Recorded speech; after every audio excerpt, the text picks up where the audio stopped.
I wasn't expecting to do a video about your answers to my polls so quickly, but because these are topics I'm really passionate about, I want to spend some time talking about them and not have to go through them really, really fast. So let's start immediately. With my own money, I'd rather buy a watch with this kind of movement, ETA chronometer 70%, in-house but new, untested 30%. So this one, I think that since all that craze about in-house movements started about 10 years ago, we start giving a lot of value to in-house movements. And there have been many instances where they have issues, from Tudor's GMT date issue that it wasn't rolling properly to the thickness of the same movement, for example. Then once the dial was off, it was immediately apparent what was wrong. And that was the fact that there is essentially a jumper that's built on top of one of the wheels. So as you turn your hour and you independently set that hour marker, underneath the date mechanics, you've got what looks like a spring set that's going to be slowly advancing and pushing this wheel forward to the point where it's basically loading up. And then when that wheel gets loaded up to a certain point, it's going to basically then all at once, when it transfers over, it's going to transfer that energy to an arm that then pushes that wheel forward one.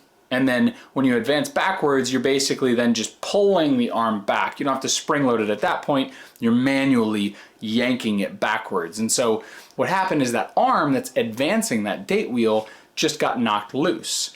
So the arm is friction fit to the wheel below it. So sometimes, and keep in mind, undecorated. So, okay, it's in-house, but there's only so many ways to skin a cat unless it adds a whole lot more value. Like it did add, for example, the Tudor movement, 70 hours of power reserve. Excellent. That is amazing. But other than that, I don't know. It wasn't anything crazy. It got thicker, undecorated. Some anti-magnetism was also introduced there, so it was good, but it was a big trade. And if you were one of the lucky ones that got one of the first GMTs, you probably had that issue, and now it's solved, of course, but untested. That's the question. So I think anti-magnetic properties in a movement are a legitimate advantage, 79%, overrated, marketing point, 21%. I had watches that without any anti-magnetic properties that didn't have any issues, and I wore them for years. That being said, more and more people are close to electronic devices nowadays, and there's something to be said about watches being anti-magnetic. Now, back in the day, they used to also do the Faraday cage. IWC was doing it. Rolex was doing it with the Milgauss. And yeah, I mean, there's something to be said about anti-magnetic properties. But at the same time, it's not such a big deal. Most devices don't have enough magnetic field, and you're not typically putting your watch so close to a device that you might think. It doesn't have, it really doesn't need it as much as you might think. Now, is it good? It's absolutely good. But how you get there is a whole different point, which I'm going to talk about a little later.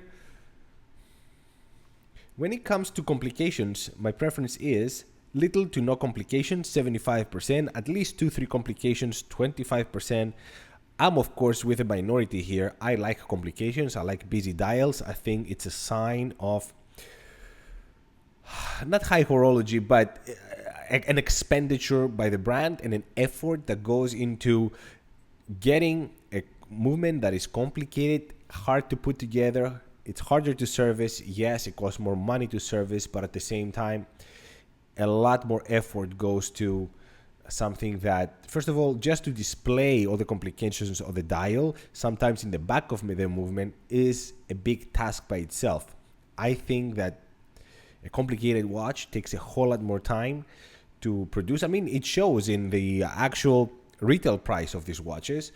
The simpler the watch, look at Patek Calatrava, is the cheapest Patek. And once you move up, you start seeing complications, and the most complicated, the grand complication, Patek, that is the most expensive Patek. And I'm not talking about marketing scams like the Aquanauts and all these things that are not complicated, but people just want them because of the dial color or whatever. I'm talking retail price by Patek.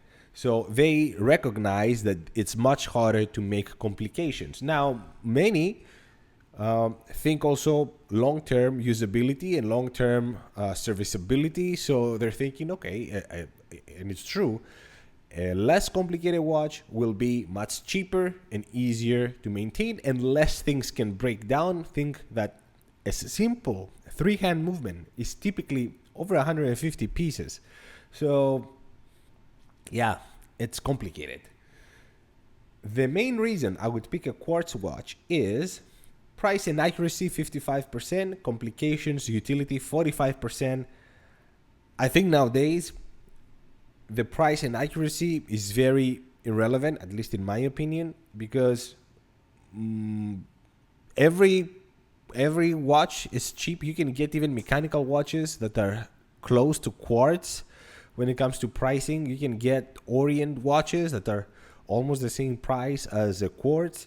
So I'm not even going to go to the Chinese equivalents, the Seagulls and all these. So for me, it's complications and utility. G-Shock is an excellent example. You get a real tool. One of the last real tool watches that you can buy is a G-Shock. So yeah, I think a plastic movement holder is a sign of cutting corners, 75%, absolutely fine, 25%. Many of you commented that, you know, it's a win-win. It's cheaper to put in a watch. It's also lighter. It might absorb some of the shocks if a watch falls. And I hear all that.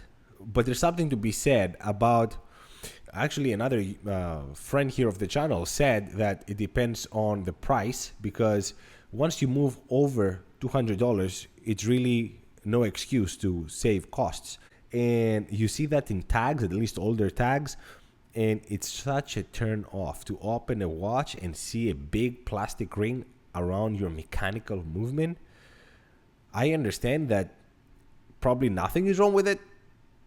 Nothing is wrong with it, really. It's just visually bad for something that's supposed to be luxury. That's my issue here. Utility-wise, I don't think there's anything wrong with it. Perspective-wise, I think it's horrible. I believe that plastic parts on mechanical movements is cost-cutting, bad, 84%, a sign of innovation, okay, 16%. I agree with the majority, 100% here.